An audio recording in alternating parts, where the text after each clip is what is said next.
Okay, so you want to own a space launch company. You picture the countdown, the exhaust cloud billowing across a concrete pad, a rocket climbing through the stratosphere on a column of fire while a control room full of engineers erupts in applause. You picture the contracts from satellite operators, the Defense Department deals, the glossy future where your vehicles are the trucks of the new space economy. That's the picture. Here's the number that breaks it. Virgin Orbit, founded by a billionaire, backed by hundreds of millions in venture capital, valued at $3.7 billion when it went public in 2021. Sold its entire remaining asset base for $36 million after filing for bankruptcy in 2023. The rocket worked, the economics didn't. Here's what nobody tells you going in. Building a rocket that reaches orbit is one of the hardest engineering problems in the history of human industry. It requires mastering combustion dynamics, materials science, structural engineering, avionics, and guidance systems at tolerances that leave almost no margin for error. But reaching orbit isn't the business problem that kills most space launch companies. The business problem is simpler and more brutal than anything in the engineering stack. The cost of developing and producing a launch vehicle is almost never recoverable at the price the market is actually willing to pay per launch. That gap between what it costs to build the rocket and what customers will pay to fly on it is where most of the industry's billion-dollar ambitions quietly disappear. We're going inside the real economics of owning a space launch company. We'll build the rocket, staff the launch pad, price the market, and then look at what happens when the spreadsheet meets reality. First, understand what you're actually entering, because the space launch industry in 2026 is not the wide-open market it looks like from the outside. Launch costs have fallen dramatically. Cambridge University researchers say launch costs fell from $87,000 to $3,868 per kilogram between 1960 and 2025, roughly 96%. And that compression is almost entirely due to one company, SpaceX, which didn't just build a better rocket, but fundamentally restructured the cost architecture of the industry through vertical integration and reusability. Falcon 9 delivers LEO payloads at $2,720 per kilogram, a price that took over a decade of manufacturing scale and hundreds of successful reuse cycles to achieve. Anyone entering this market today isn't competing against where SpaceX started. They're competing against where SpaceX is now, which is an entirely different problem. Start with what it actually costs to build a launch vehicle capable of reaching orbit, because this is the first number most founders in this space dramatically underestimate. A small launch vehicle targeting the CubeSat and small satellite market, the class that most new entrants start with, requires somewhere between $200 and $500 million of development spending before the first orbital attempt, and that range assumes the development goes reasonably well. It almost never does. Rocket development programs routinely run over budget and behind schedule because the engineering unknowns compound. A problem in the propulsion system requires redesigning brackets that affect the structural load, which changes the avionics mounting, which pushes the test schedule, which extends the runway of cash the company needs to survive. Every month of delay is another month of payroll, facilities, and test costs burning against a capital base that was already stretched. The workforce required to develop an orbital launch vehicle is itself a massive fixed cost before a single test fire has run. Propulsion engineers, structures specialists, systems integration leads, test operators, range safety personnel, and software engineers command salaries that reflect their scarcity. And aerospace talent is genuinely scarce, concentrated in a handful of geographies, and intensely competed for by SpaceX, Blue Origin, the major defense primes, and the growing cluster of better-funded startups. Virgin Orbit carried approximately $150 million in annual staffing cost, while achieving only a handful of launches per year. That arithmetic, high fixed personnel costs spread across very few revenue-generating events, is the structural problem that sits beneath almost every small launch company's financial model. The launch facility itself adds another layer of capital that doesn't get built in a garage. A dedicated launch site requires environmental permitting, range safety infrastructure, propellant storage and handling systems, and often years of regulatory approvals before the first vehicle rolls to the pad.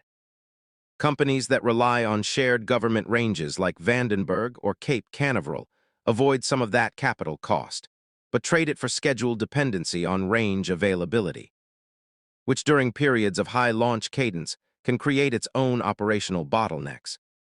The FAA has capped Vandenberg SLC-4 at 50 launches per year. A constraint that isn't theoretical. It's a real ceiling on how much revenue any vehicle launching from that site can generate regardless of how many rockets the company can actually produce. Then there's the fundamental economics of the launch market itself, which turns out to be structurally hostile to new entrants in ways that aren't obvious before you're inside it. The satellite operators and government agencies that buy launch services are sophisticated procurement buyers. They run competitive processes, demand proven flight heritage before committing large payloads to a new vehicle, and are acutely sensitive to schedule reliability. A launch that slips 6 months costs a satellite operator real money in delayed revenue, insurance premiums, and customer commitments. This means a new launch company faces a catch-22 that's nearly impossible to escape cleanly. Customers want flight heritage before they'll commit significant contracts. But you can only build flight heritage by flying, and flying requires contracts to fund the operations.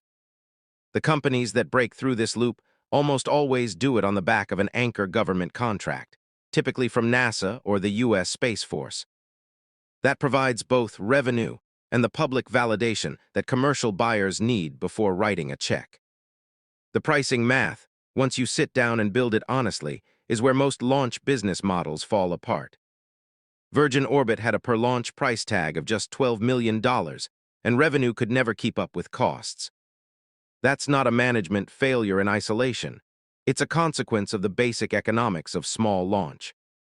A vehicle in that price range, competing in the rideshare and dedicated small satellite market, has to achieve a cadence of many launches per year before the fixed cost base of the company even approaches coverage. With development costs in the hundreds of millions, staffing running into the tens of millions annually, and launch prices constrained by competitive pressure from SpaceX's rideshare program and other small launch competitors. The path to unit economics that actually makes sense requires a scale of launch cadence that almost no new entrant has come close to achieving in a reasonable timeframe. The reusability question sits at the center of every launch company's cost projection, and it's where the gap between the business plan and the balance sheet tends to be widest. SpaceX's ability to refly Falcon 9 boosters. Falcon 9 flew 167 missions in 2025, is the result of over a decade of incremental engineering refinement. Massive capital investment in refurbishment infrastructure, and a launch cadence that lets the company amortize those fixed costs across hundreds of flights.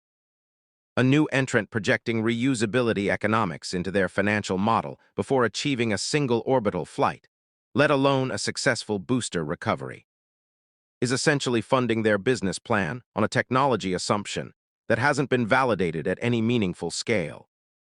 Blue Origin's New Glenn, after its maiden orbital flight in early 2025, has flown multiple missions but has not disclosed reuse cadence or refurbishment costs. Industry estimates place its per-launch cost at roughly $90 million, competitive on paper, but unproven at the cadence that actually makes the economics work. So before a single paying customer's payload has cleared the atmosphere, the owner of a space launch company is carrying hundreds of millions in sunk development costs. A large fixed workforce of specialized engineers who have to be paid whether the vehicle is flying or being debugged.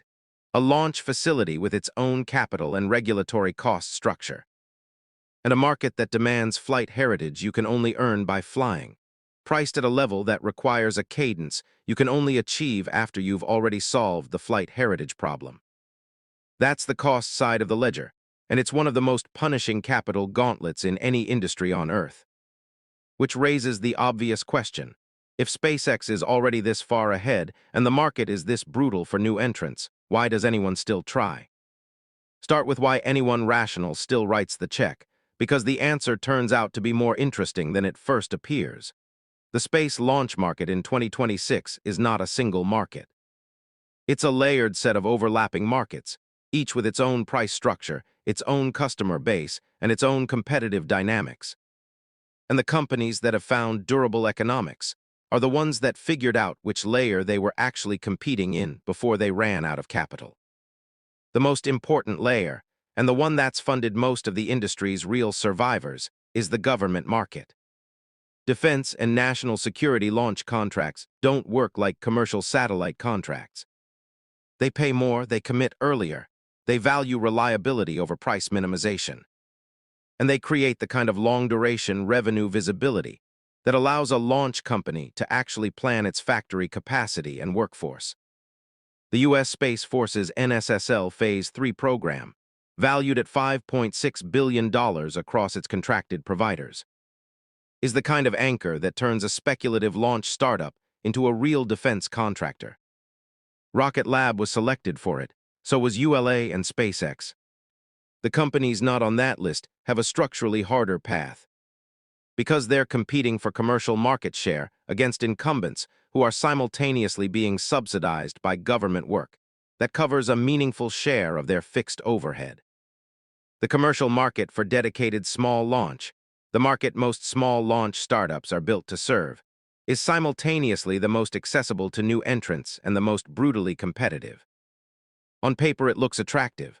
Rocket Lab signed more than 30 new launch contracts in 2025 with a diverse customer base spanning U.S. national defense and security, commercial constellations, and new and returning customers.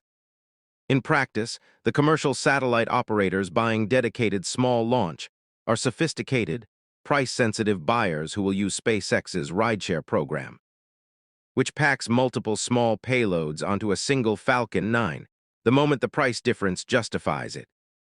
Dedicated small launch survives primarily on the customers who need a specific orbit, a specific timeline, or a level of mission assurance that rideshare can't provide. That's a real market, but it's a constrained one, and it doesn't automatically expand just because more launch vehicles enter it. The revenue model that has actually worked, and the one that Rocket Lab's trajectory makes clearest, isn't primarily about selling launches at all. Rocket Lab's full-year 2025 revenue reached a record $602 million, representing 38% growth year-on-year, and the critical detail inside that number is where the revenue came from. The majority of it wasn't launch services. It was space systems, satellite manufacturing, spacecraft components, subsystems sold to other operators, and increasingly large prime contracts to design and build complete satellite constellations for government customers. Rocket Lab was awarded an $816 million prime contract by the Space Development Agency to design and build a constellation of 18 advanced missile warning, tracking, and defense spacecraft, a contract that dwarfs the entire annual revenue of most pure-play launch companies. The launch vehicle in this model is not the product. It's the door that gets you into the room where the real contracts live. That reframe is the single most important insight in the economics of this industry. A launch company that positions itself as purely a transportation provider is competing on price against SpaceX, which has structural cost advantages that took 15 years and billions of dollars of cumulative manufacturing scale to build, and that no new entrant can replicate in a reasonable timeframe. A launch company that uses its launch capability as the entry credential into a broader space systems business, manufacturing satellites, selling components, winning systems integration contracts, and eventually competing for the kind of full constellation, prime contracts, that used to go exclusively to Lockheed Martin and Northrop Grumman, has a fundamentally different and more durable revenue base. The launch cadence matters not just as direct revenue, but as proof of operational reliability that makes the satellite and systems contracts possible. Now the risk side of the ledger, and here the worked example writes itself with unusual clarity. Virgin Orbit is the cleanest case study in what happens when the economics of small launch don't resolve before the capital does. Founded in 2017, publicly valued at $3.7 billion through a SPAC merger in 2021. Virgin Orbit raised $228 million from that public listing, well below the $483 million it had projected. The launch vehicle itself, Launcher One, was a genuinely innovative air launch system that used a modified Boeing 747 to carry the rocket to altitude before dropping and igniting it over the ocean. It worked. 4 of its 6 missions reached orbit successfully. The engineering was sound. What wasn't sound was the unit economics underneath it.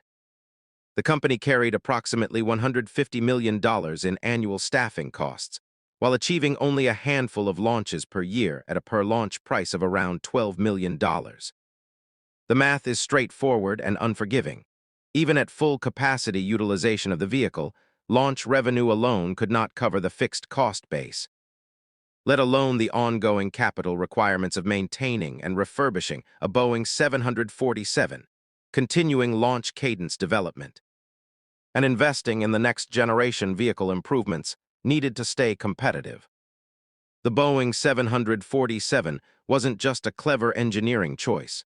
It was also a maintenance liability that added costs no pure rocket competitor had to carry. When funding efforts failed in early 2023, the company furloughed approximately 675 employees, filed for Chapter 11 bankruptcy in April, and ultimately sold its entire remaining asset base, converted jets, property leases, intellectual property for $36 million. A company that had been valued at $3.7 billion on public markets sold for less than 1% of that valuation in the liquidation. The failure wasn't a technology failure. It was a failure of the business model to generate revenue at a rate that could cover fixed costs during the multi-year period between initial launches and the cadence needed to make unit economics work.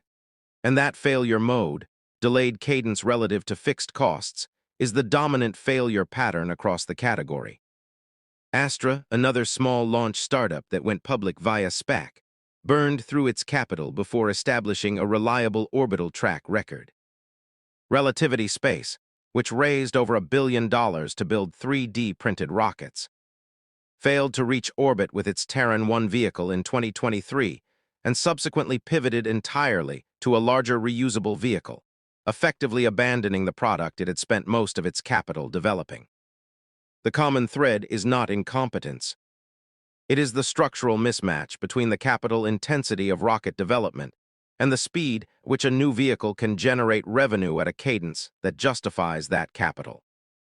The regulatory dimension adds a risk layer that's easy to underestimate until it becomes a constraint. The FAA's launch licensing process, range safety reviews, and environmental impact assessments create timelines that don't respond to investor pressure or product roadmaps. A vehicle that's ready to fly can sit waiting for range availability or a license modification for months. And every month of delay is another month of fixed costs burning against a capital base that was sized for a different schedule. New launch sites require environmental permitting processes that can run years. And even established ranges have capacity limits that create real ceilings on how many launches any company can conduct annually regardless of vehicle production rate. Put the whole picture together through the numbers that actually exist in the market right now.